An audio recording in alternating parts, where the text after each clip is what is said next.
মিশ্রিত দুষ্কৃতীরা অতর্কিতভাবে হামলা চালায় এবং শুধুমাত্র হামলা চালায় তা নয়, তার জামা কাপড় বাজেভাবে ছিঁড়ে ফেলে দিয়েছে এবং তার সাথে তাকে বাজেভাবে রক্তাক্ত করেছে।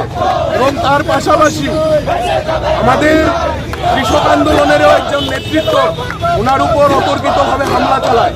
2018 সালের পরে এই সরকার যেদিন থেকে এই রাজ্যে প্রতিষ্ঠিত হয়েছে তারপর থেকে বিরোধী দল যারা করছেন, বিরোধী ছাত্র আন্দোলন যারা করছেন, প্রত্যেকের উপর এরকম নানান আঘাত আক্রমণ এই বিজেপি সরকারের গুন্ডারা চালিয়ে যাচ্ছে। তার বিরুদ্ধে আজকে আমরা প্রশাসনের কাছে এসেছি।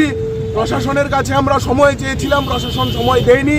তার জন্য আমরা আজকে এই পথ অবরোধ করে বসেছি। যতক্ষণ অবধি না এই দুষ্কৃতীদের শাস্তি প্রদান করা হচ্ছে আমাদের এই আন্দোলন থামবে না। এখন আপনারা ডিমান্ড কি হচ্ছে?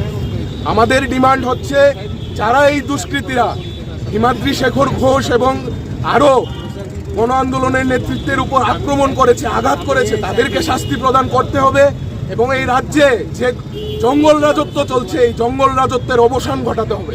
পুলিশের উপর কতটুকু আস্থা রয়েছে?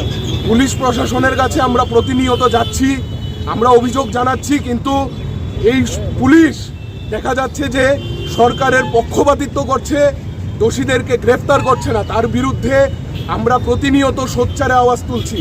আমরা পুলিশের কাছে বলবো যে নিরপেক্ষভাবে যাতে কারবাহি করা হয়, যারা প্রকৃত আকারে দোষী তাদেরকে যাতে গ্রেফতার করা হয়। আপনার পরিচয় দিয়ে দেন।